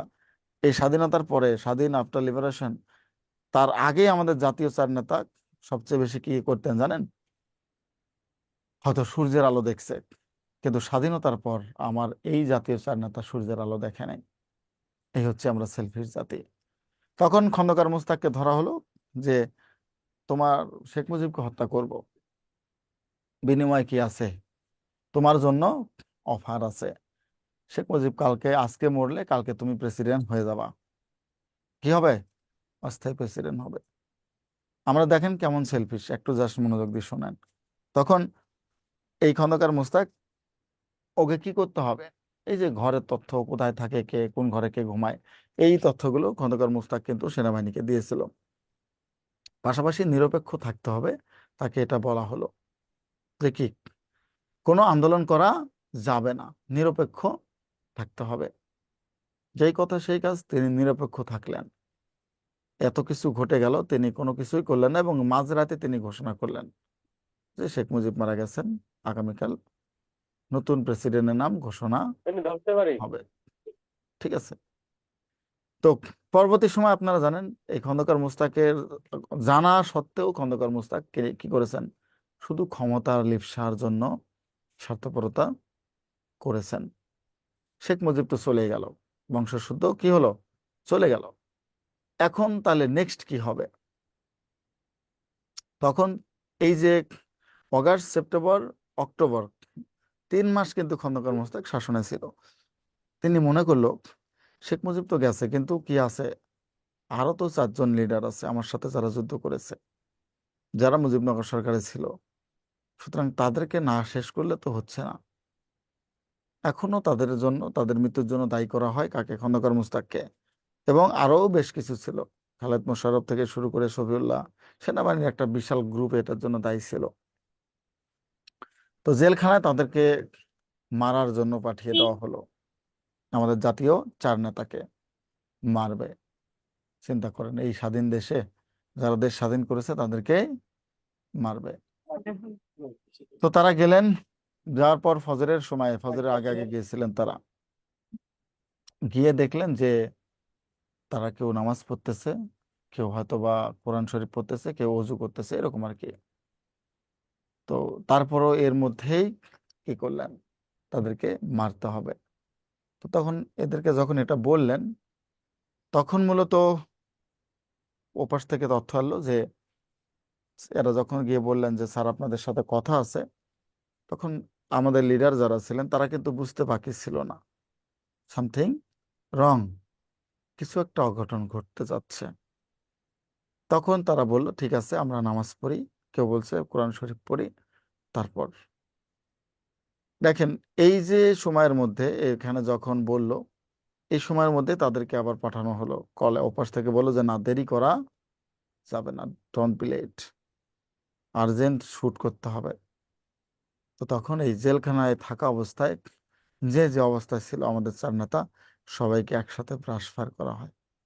বলেন তো, জেলের ভিতরে 4 দেয়ালের ভিতরে ট্রান্সফার করে মারা, ওই সময় কি আসলে বেঁচে থাকার কোনো অবলম্বন থাকার কথা? কোথায় দৌড়াবে? এক পাশে তো এখানে জেলে শিকল দিয়ে ধরে রাখছে। কতটা নির্যাতন করে মারতে পারে মানুষকে এই জাতি, এই বাঙালি জাতি, আমরাই, আমাদের রক্তে কখনো ভালো নাই, কখনোই না। আজকে আমি আপনার বিরুদ্ধে একটা কথা বলি, কালকে আপনি আমার বিরুদ্ধে যা নোটিশ করবেন, এই হচ্ছে বাঙালি, কিন্তু আমার কোনো অবদান আপনার মনে থাকবে না। রাখেন। তো 4 নেতাকে হত্যা করার পরে এখানে জিয়াউর রহমান একটু হালকা ভেটো দিল। দরকার নেই, জিয়াউর রহমানকে আবার জেলে নিয়ে আসলো। জিয়াউর রহমানকে জেলে নিয়ে আসার সময় কর্নেল তাহেরের নাম শুনেছেন। কর্নেল তাহের ছিলেন জিয়াউর রহমানের একনিষ্ঠ বন্ধু, মানে খুবই কাছের বন্ধু আর কি যেটা বলে। হ্যাঁ, তো এই কর্নেল তাহের যখন জিয়াউর রহমানকে জেলে নিয়ে আসলেন, জিয়াউর রহমানকেও মারবে, হয়তো জিয়াউর রহমান মরে যেত এরকম একটা 3 নভেম্বর, তাই না? 3 নভেম্বর 1975।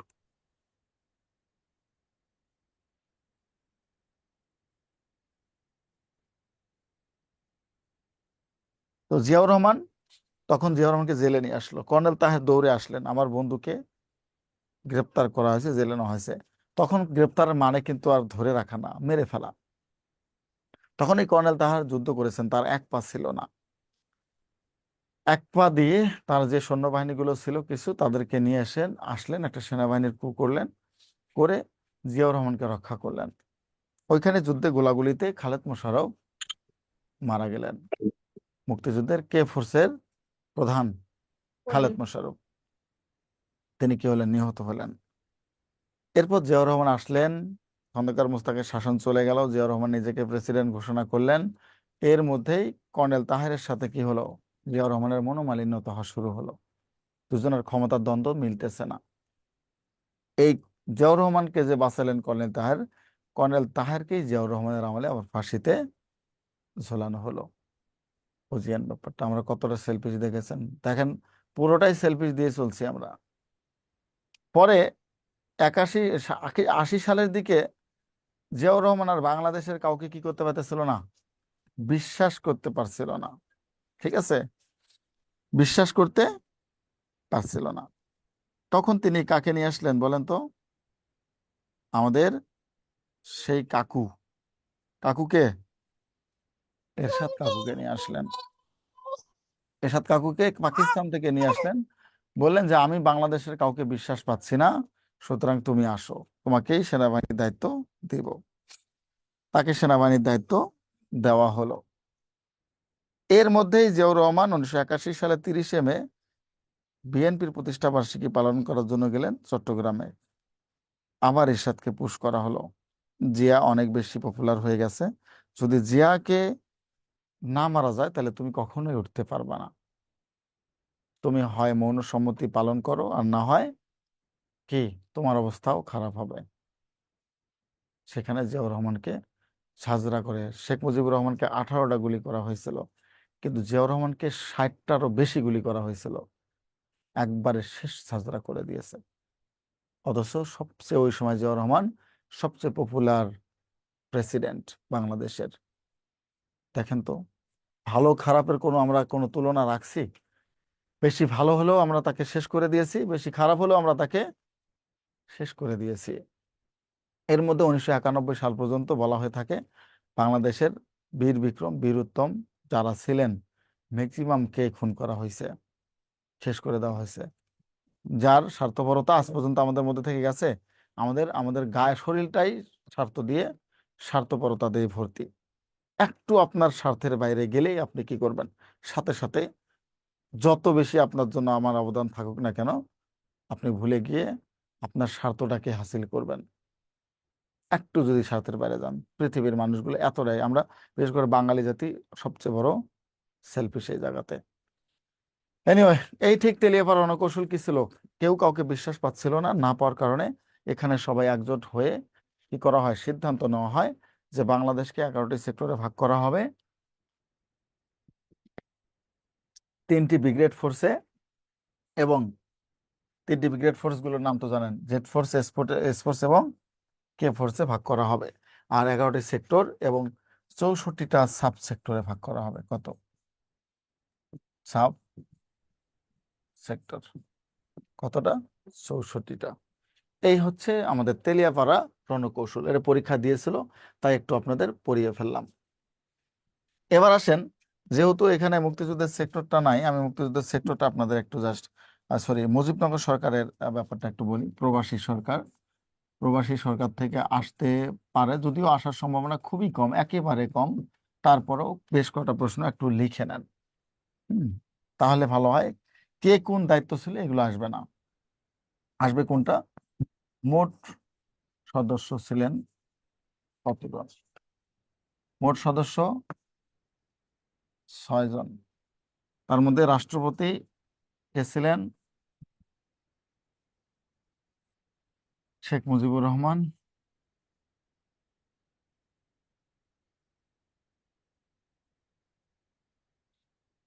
এরপর উপরাষ্ট্রপতি, হ্যাঁ, উপরাষ্ট্রপতি বা অস্থায়ী রাষ্ট্রপতি যেটা আমরা বলে থাকি, ক্যাপ্টেন একে খন্দকার। সৈয়দ নজরুল ইসলাম,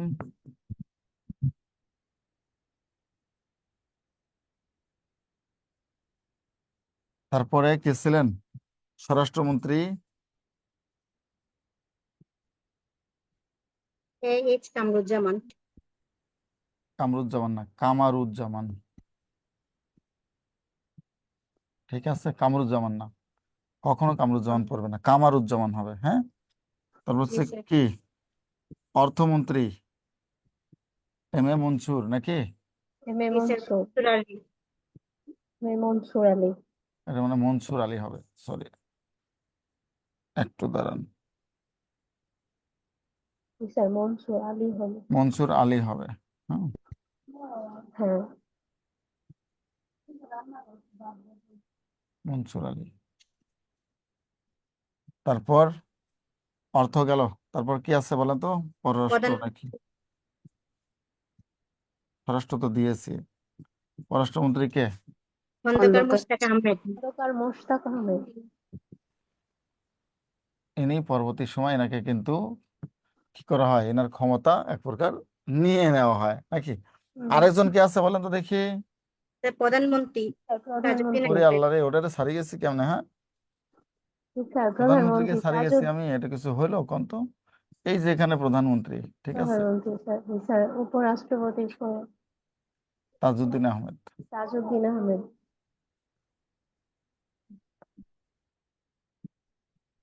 ওকে, তাহলে গেল এটা। মোট সদস্য 6 জন, মোট মন্ত্রী হুম 4 জন। ঠিক আছে, মোট মন্ত্রী কতজন? 4 জন। 4 জন। 4 জন।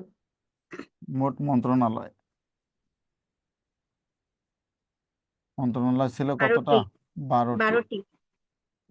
মোট মন্ত্রণালয় আছে 12টি। 12টি। এই তো, 12টি। এই কটা তথ্য এখান থেকে জাস্ট মনে রাখবেন সবাই। অর্থাৎ প্রবাসী সরকার থেকে এর বেশি আসার সম্ভাবনা নেই, সচরাচর এগুলোই আসবে আর কি, যতটুকু মনে রাখতে পারেন আপনারা। তাহলে মোট মন্ত্রণালয়, মোট মন্ত্রী, তারপর হচ্ছে আহ মোট সদস্য এবং কে কোন দায়িত্বে ছিলেন, এই কটা তথ্য মনে রাখবেন। আচ্ছা, একটু আমাকে সময় দেন, আমি একটু 2 মিনিট।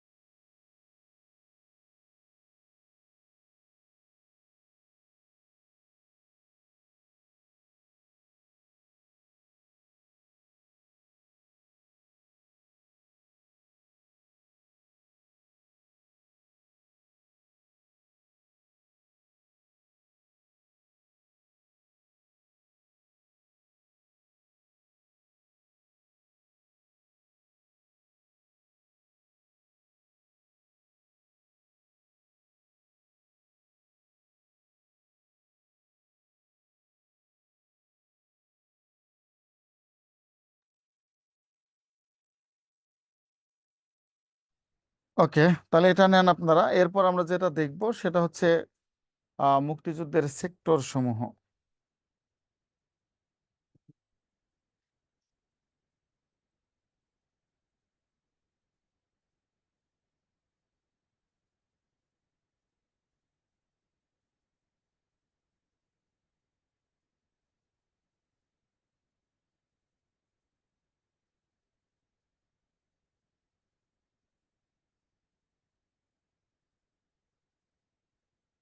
এটা লিখেছেন সবাই?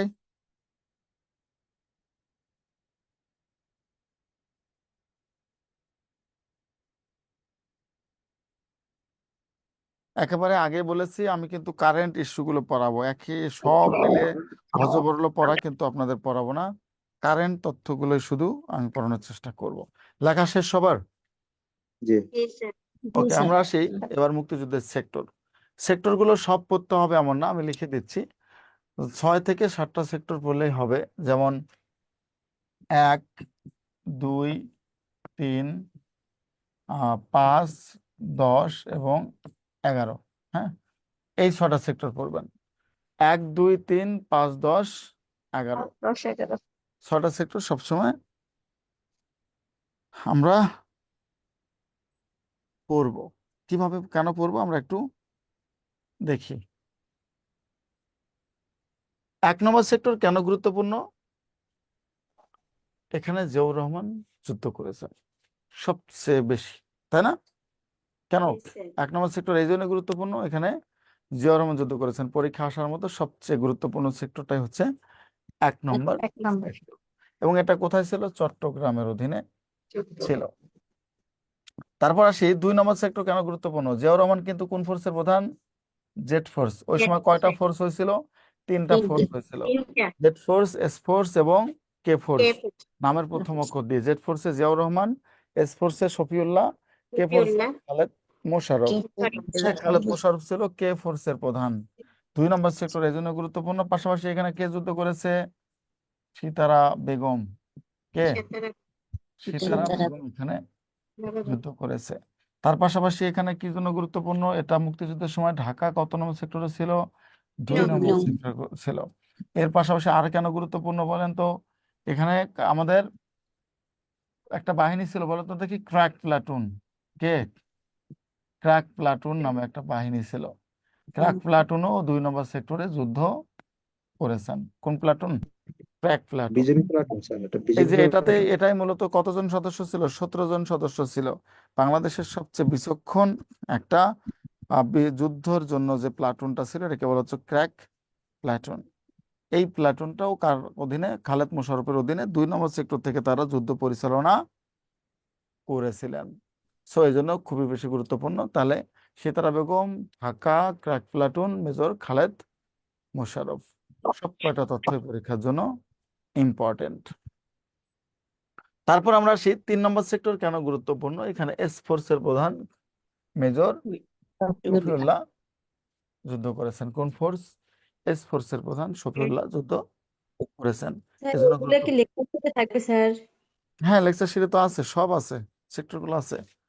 5 নম্বর সেক্টর কেন গুরুত্বপূর্ণ? মেজর শওকত আলী এখানে যুদ্ধ করেছেন। কে? শওকত আলী। তার পাশাপাশি এখানে কি আছে? আমাদের মুক্তিযুদ্ধের আরেকজন বীর সৈনিক মহিলা কাকন বিবি, তিনি মুক্তি বেটি নামে পরিচিত। এই মুক্তি বেটি ছিলেন কাকন বিবি। তিনি 5 নম্বর সেক্টরে যুদ্ধ করেছেন। এরপর বলেছি 10 নম্বর সেক্টর। 10 নম্বর সেক্টর কেন গুরুত্বপূর্ণ? 10 নম্বর সেক্টরে যুদ্ধ করেছেন কোন নিয়মিত সেক্টর কমান্ডার ছিল না। পরীক্ষা আসে কোন সেক্টরের কোন নিয়মিত সেক্টর কমান্ডার ছিল না। 10 নম্বর সেক্টরের কোন সেক্টর কমান্ডার ছিল না। নৌ সেক্টর বলে পরিচিত ছিল কোন সেক্টর? 10 নম্বর সেক্টর। 11 নম্বর সেক্টরে আবু তাহের যুদ্ধ করেছেন। কে? এই যে আবু তাহেরের নাম বলেছিলাম আপনাদের। এবং আরো একটা জিনিস মনে রাখবেন, জিয়াউর রহমানও 11 নম্বর সেক্টরে পরবর্তী সময় যুদ্ধ করেছিলেন। এই জন্য 1, 11 দুটোই গুরুত্বপূর্ণ আপনাদের পরীক্ষার জন্য। তারপর ফ্লাইট ক্যাপ্টেন হামিদুল্লাহ যুদ্ধ করেছেন। এবং সবার শেষে আরেকটা গুরুত্বপূর্ণ, সেটা হচ্ছে তারামন বিবি। কে? তারামন বিবি 11 নম্বর সেক্টরে যুদ্ধ করেছেন। তাহলে সব কটা তথ্য দেখেন, আমরা যে কটা দিলাম এগুলো বাইরের তথ্য। আমরা এখন যাব, তাহলে সেক্টরগুলো এই 6টায়, এর বাইরে পড়ার দরকার নেই।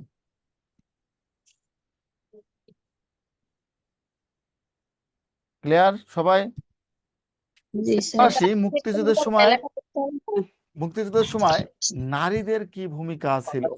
বহির্বিশ্বের ভূমিকার মধ্যে আমি যদি ধরি, বহির্বিশ্বের ভূমিকায় আগে আমরা যেটা করতাম সবচেয়ে বেশি ভারতকে হাইলাইট করতাম, রাইট? সো এখন তো ভারতের হাইলাইটিংটা থাকবে না। এই জন্য বহির্বিশ্বের ভূমিকা বলতে যেটা বোঝানো হচ্ছে যে কোন কোন দেশ আমাদের হেল্প করেছে।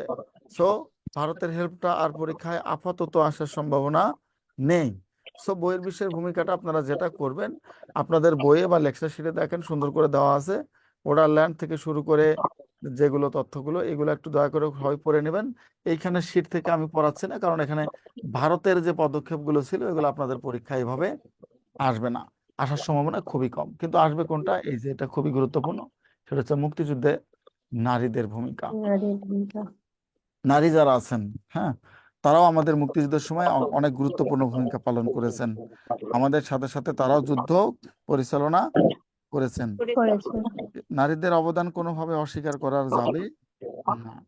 তো আমরা আসুন দেখি যে মুক্তিযুদ্ধের সময় আমাদের, তাই প্লিজ মিউট করেন, কারণ এখানে শব্দ হচ্ছে। নারীদের ভূমিকা কি আমরা একটু দেখার চেষ্টা করি। দেখেন, 71 সালের মুক্তিযুদ্ধে নারী পুরুষ নির্বিশেষে সবাই যুদ্ধে সামিল হয়েছিলেন। মুক্তিযুদ্ধে নারী মুক্তিযোদ্ধার সংখ্যা 203 জন। কতজন? 203। 203 জন। সবচেয়ে বেশি ছিল দিনাজপুর জেলায়। কতজন? 21 জন। অর্থাৎ দিনাজপুরের নারী মুক্তিযোদ্ধা সবচেয়ে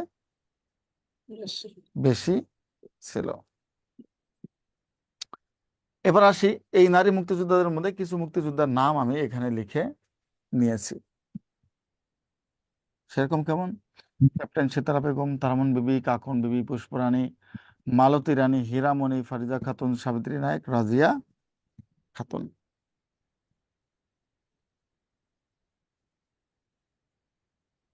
এবার আমরা দেখব এই বীর প্রতীক খেতাবপ্রাপ্ত যে কজন নারী মুক্তিযোদ্ধা ছিল তাদের মধ্যে 2 জনের আমরা এখন পর্যন্ত পাইছি তাদেরকে গেজেট দেওয়া হয়েছে, হয়েছে। আর বাকি একজনকে ডিরেক্ট কি করা হয়েছে, এখানে অবহেলা করা হয়েছে। দেখি কিভাবে কি করলো। প্রথমে কে দেখেন তো, এটা সিতারা বেগম। সিতারা, ক্যাপ্টেন সিতারা সিতারা বেগম। বেগম।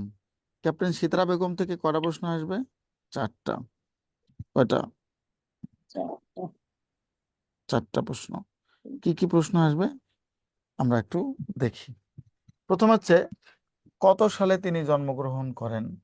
1946 সালের 5 সেপ্টেম্বর তিনি জন্মগ্রহণ করেন। কত? 1946 সালের 5 সেপ্টেম্বর। 2 নম্বর প্রশ্ন, কোথায় তিনি জন্মগ্রহণ করেন? কিশোরগঞ্জে কিশোরগঞ্জে। জন্মগ্রহণ করেন। 3 নম্বর প্রশ্ন, তিনি কত নম্বর সেক্টরে যুদ্ধ করেন? 2 নম্বর 2 সেক্টরে নম্বর যুদ্ধ করেন। সেক্টরে। এবং 4 নম্বর প্রশ্ন, তাকে কত সালে প্রতীক দেওয়া হয়? 1972 সালে। তাহলে পরীক্ষা প্রশ্ন আসে, ক্যাপ্টেন সিতারা বেগম কত নম্বর সেক্টরে যুদ্ধ করেন? 2 নম্বর। ক্যাপ্টেন সিতারা বেগম কোথায় জন্মগ্রহণ করেন? কিশোরগঞ্জ। ক্যাপ্টেন সিতারা বেগম কত সালে জন্মগ্রহণ করেন? 1946 সালে। তাকে কবে দেওয়া হয়? 1972 সালে বীর প্রতীক উপাধি দেওয়া হয়। এরপর আসেন আমাদের সেই তারামন বিবি। মাত্র 14 বছর বয়সে তিনি যুদ্ধে ঝাঁপিয়ে পড়েছিলেন। জন্মগ্রহণ করেছেন 1957 সালে। কোথায়? কুড়িগ্রাম।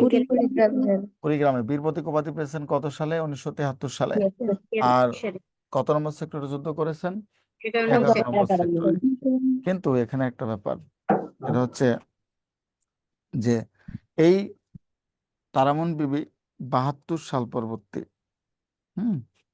72 সাল পরবর্তী যেটা করেছিল, তারামন বিবি পাগল হয়ে গিয়েছিল। পাগল বোঝেন তো? মানসিক ভারসাম্য হারিয়ে ফেলেছিলেন। মানসিক ভারসাম্য হারিয়ে ফেলে তিনি প্রায় 23 বছরের মতো সারা বাংলাদেশে ঘুরে বেরিয়েছেন। কতটা ঠিক শারীরিক নির্যাতন তার উপরে হইলে বা মানসিক নির্যাতন হলে এরকম হতে পারে। মাত্র 14 বছর বয়সে তিনি যুদ্ধে গিয়েছিলেন এবং যুদ্ধের ভয়াবহতা, তার উপর যে মিলিটারিদের মানসিক অত্যাচার, শারীরিক অত্যাচার এই লেভেলে গিয়েছিল যে তিনি নিজেকে ঠিক রাখতে পারেন নাই। তিনি ভারসাম্য হারিয়ে 95 সাল পর্যন্ত পাগল ছিলেন। পরে তাকে খুঁজে পাওয়া গিয়েছিল। সেই তারামন বিবি, নাম শুনেছেন তাই না? কিন্তু আদৌ কি আসলে আমাদের এই এই লোকগুলোকে আমরা ঠিক সঠিক যত্ন দিতে পারছি? পারি নাই। জন্মগ্রহণ করেছে 72 সালে, কিন্তু মুক্তিযোদ্ধা হয়ে তার মতো আর ক্ষমতা দাপট কারো নাই। অথচ খাঁটি মুক্তিযোদ্ধাদেরকে দেখেছি কিভাবে দিনের পর দিন এরকম করে মানে অ্যাভয়েড হওয়ার জন্য। তারামন বিবির বাড়ি আমার উপজেলায়, ঠিক আছে, রৌমারী, রাজীবপুর, কুড়িগ্রাম, যেটা আপনারা জানেন। আমার নিজের বাড়ি ওখানে। তো তার বংশধর বলেন বাজার তার জীবদ্দশা, তিনি 18 সালে মৃত্যুবরণ করেছেন। আমার নিজের চোখে দেখা। তাকে সরকার কখনোই সেরকম কোনো ভালো সুযোগ সুবিধা দেয় নাই, কখনোই না। একজন বীর প্রতীক, একজন নারীদের, দুইজন নারীর মধ্যে অন্যতম একজন তারামন বিবি। কিন্তু তার বংশধররা এখন অনেকেই আছে, অনেক গরিব, না খেয়ে আছে, অনেকেই ফ্যামিলি নিয়ে চলতে কষ্ট হচ্ছে। কই সরকার তো তাদের খোঁজ নেয় না। তাদের কি উচিত ছিল সরকারের, এই যে চেতনা যে বিক্রি করে খান সারাক্ষণে, এই যাদের জন্য চেতনা বিক্রি করেন তাদের তো কোনো খোঁজ নেন না। আর নব্য মুক্তিযোদ্ধা, যুদ্ধের পরে জন্মগ্রহণ করে, তাদের জোরে এদেশে থাকা যায় না, তাই না?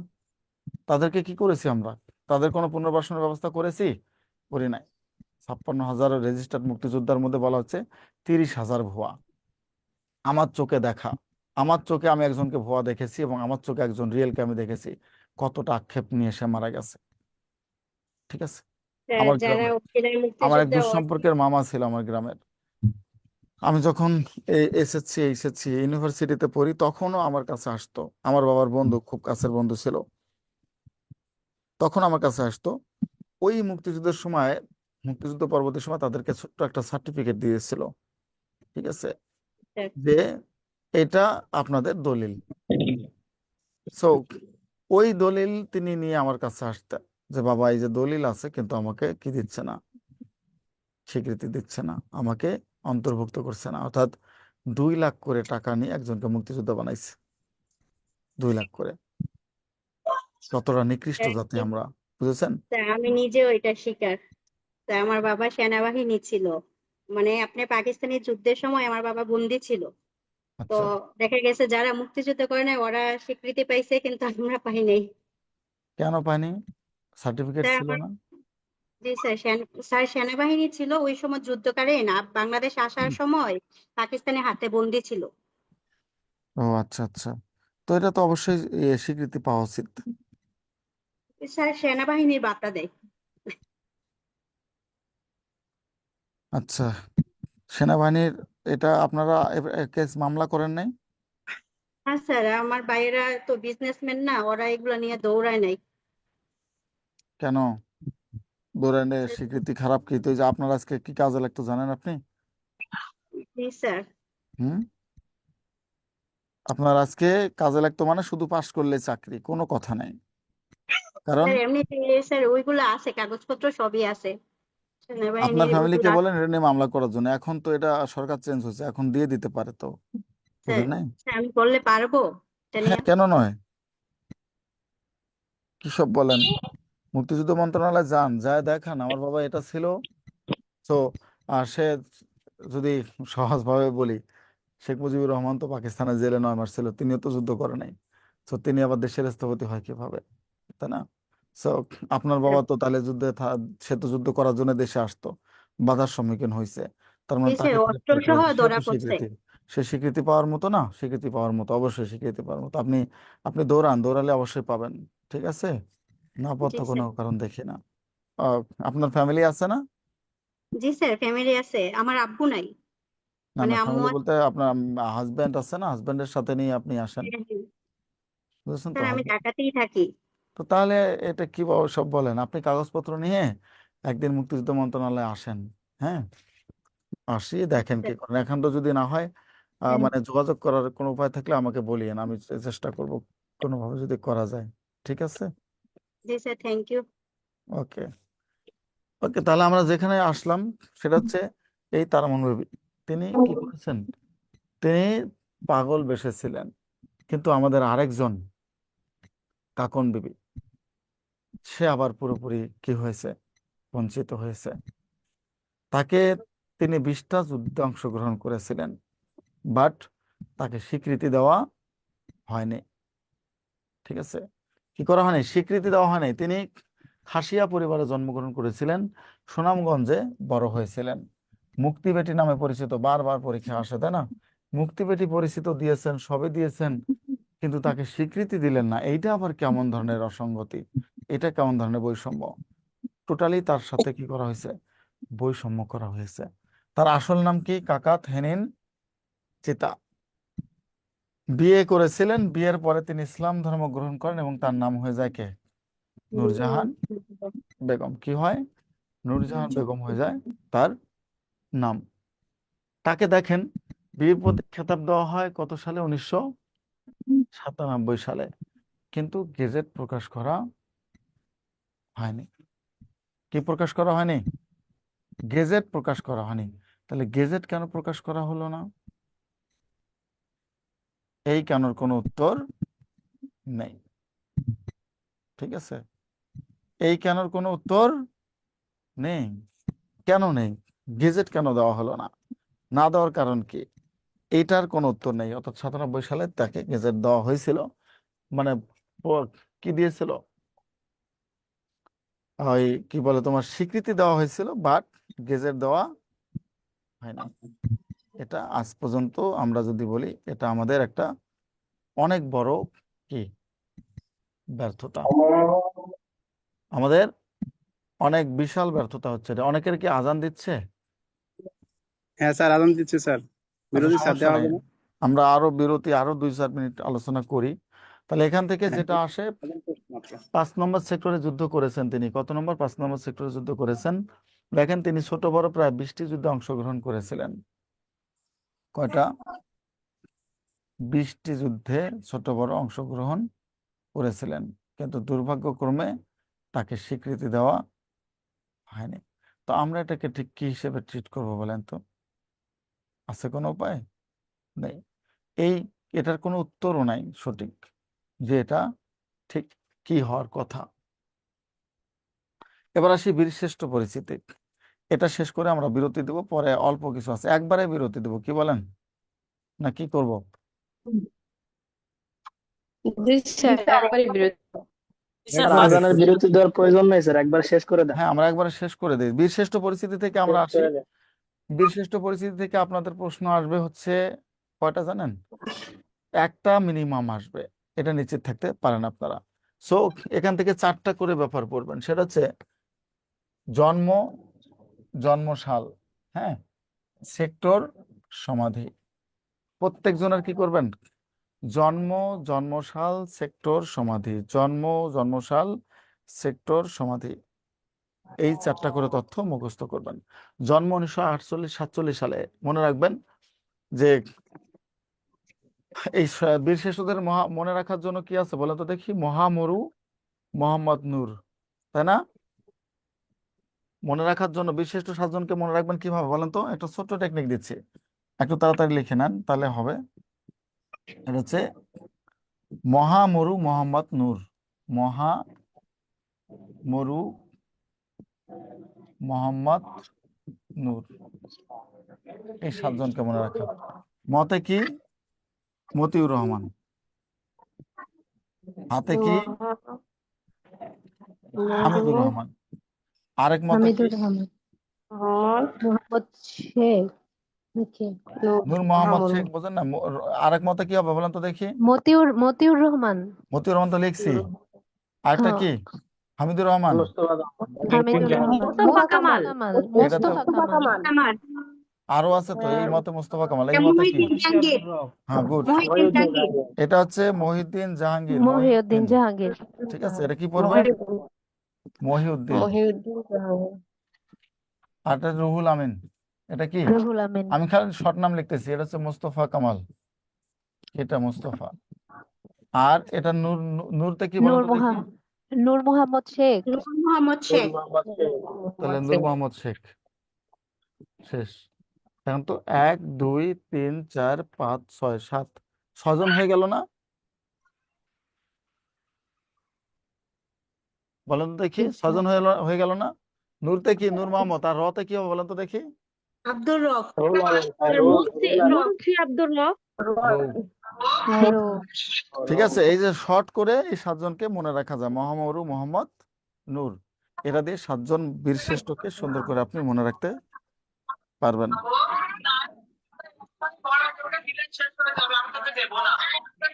এই মিউট করেন।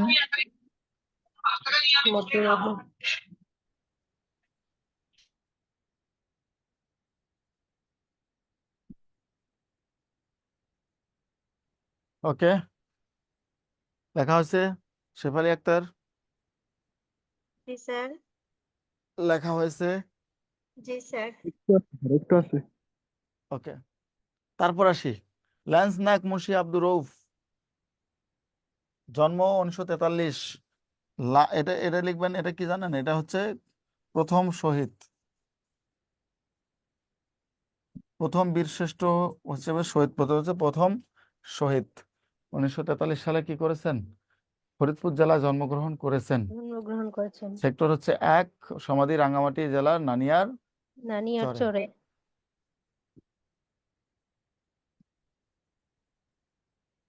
এরপর আসি ফ্লাইট লেফটেন্যান্ট মতিউর রহমান, যুদ্ধ না করেই বীরশ্রেষ্ঠ উপাধি পরীক্ষা আসে। এটা এই যে শেফালির মতো হয়েছে আর কি, শেফালির বাবার মতো। যুদ্ধ না করেই কি বীরশ্রেষ্ঠ, এ যদি যুদ্ধ না করে বীরশ্রেষ্ঠ হতে পারে তাহলে আপনার বাবা কেন স্বীকৃতি পাবে না? এটাতে হয়তো বোঝার অসঙ্গতি আছে, আর নাহলে ওরকম শক্তিশালী মানুষ নেই যেটা আপনার হয়ে কাজ করবে। ঠিক আছে? স্যার আমরা তো দৌড়েই নেই। না দৌড়াইলে আর কেমনে বুঝবেন যে ঠিক কি করতে হয়?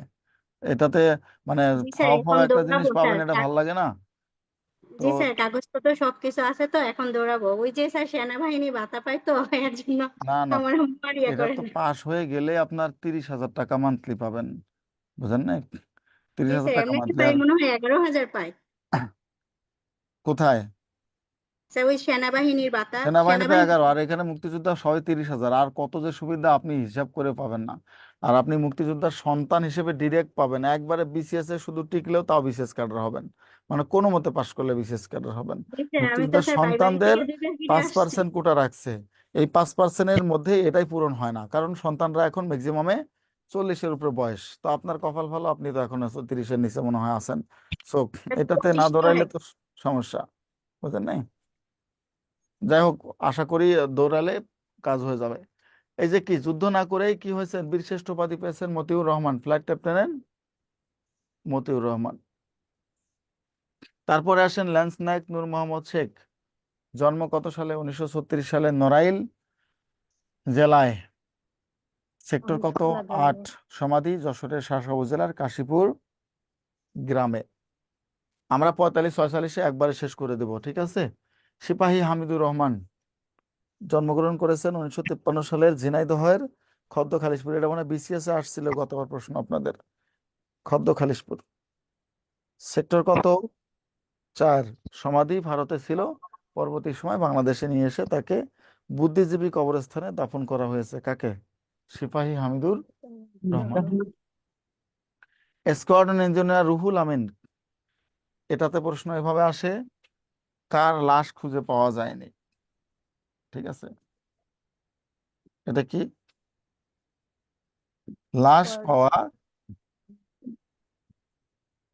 যায়নি কার? রুহুল আমিনের। যেহেতু তিনি বিমান মানে নৌবাহিনীতে ছিলেন, এই জন্য তার লাশ খুঁজে পাওয়া যায়নি।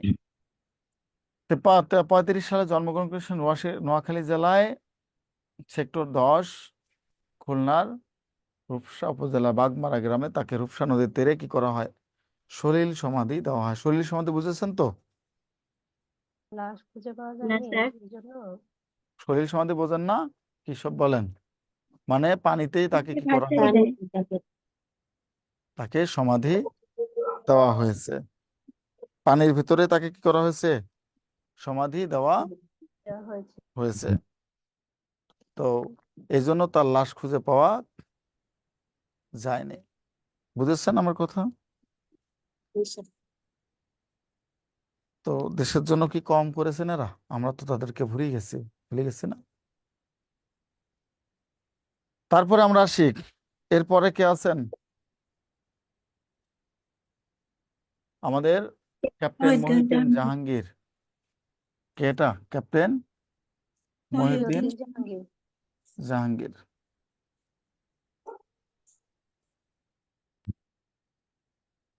তার জন্ম হচ্ছে 49 সালে বরিশাল জেলায়। কর্মস্থল কোথায়? সেনাবাহিনী, সেক্টর 7। মৃত্যুবরণ করেছেন কোথায়?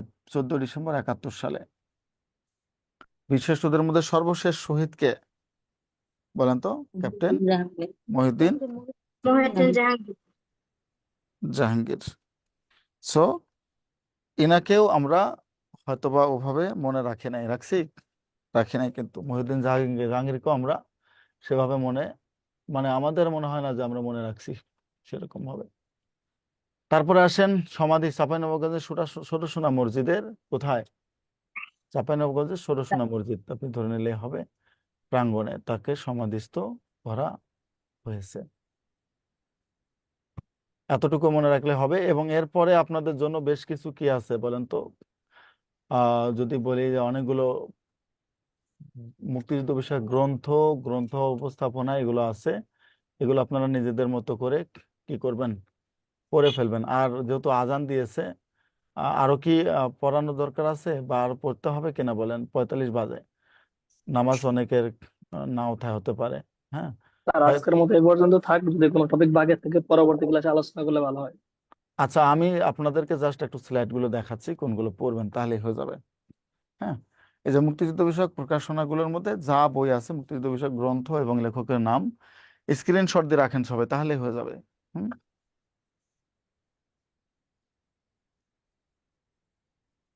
সবাই স্ক্রিনশট দেন, তাহলে হবে।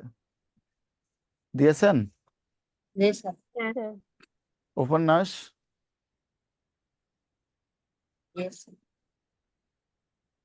এরপরে প্রশ্ন দেখেন, কিছু প্রশ্ন আছে, প্রশ্নগুলো এখানে উত্তর সহ দেওয়া আছে, এই জন্য আর এগুলো আমি পড়াইলাম না। হ্যাঁ, নাম মুক্তিযুদ্ধ বিষয়ক প্রকাশনা যে করা আছে সেই করা পড়লেই হবে।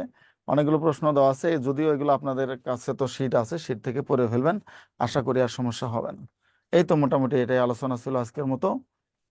আগামী ক্লাসে তাহলে আবার দেখা হবে আপনাদের সাথে ইনশাল্লাহ। আগামী ক্লাসে অন্য কোনো টপিকস নিয়ে অন্য কোনো ক্লাসে, আশা করি ওই ক্লাসে আমরা সংবিধানকে শেষ করে ফেলবো। ঠিক আছে? ওকে, সবাই ভালো থাকবেন তাহলে, ঠিক আজকের আছে মতো স্যার, বিদায়। ভালো থাকবেন। আল্লাহ হাফেজ। ধন্যবাদ স্যার, আসসালামু আলাইকুম।